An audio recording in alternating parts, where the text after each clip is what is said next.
Hey, what up, everybody? Stevie Breach coming to you. Today I had an awesome day.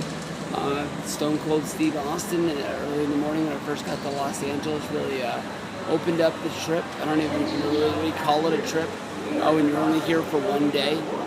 Coming down here, I got to see one of those moments that's going to live on for forever in the history of wrestling. Basically, Brock Lesnar winning the WWE World Heavyweight Championship. That's a really big, huge ordeal. That's a lot like going to the Rumble and seeing Rock win the championship, beating CM Punk. It's something that we're all going to remember for a long time, and I'm going to always be able to say that I was there. That was one hell of a match. It was a little bit different than Extreme Rules. It was one hell of an ass kicking.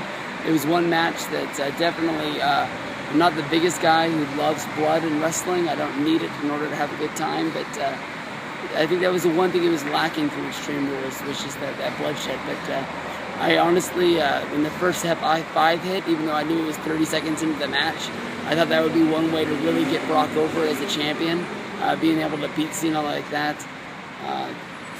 Definitely, when Cena hit the FU on Brock, I fell for that. I remember grabbing Miguel as hard as I could and shaking the shit out of him, thinking that he was able to actually do it. But there was like at least 15 to 20 German suplexes.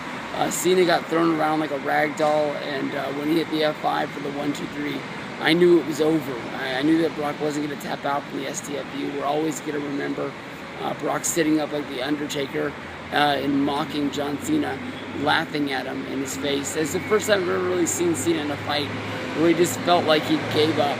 Like he knew that there was nothing he can do. Of course, he was going to go out there and he was still going to give his best and do everything he could do. But it was almost like he looked at Brock like, fuck, I don't have it today.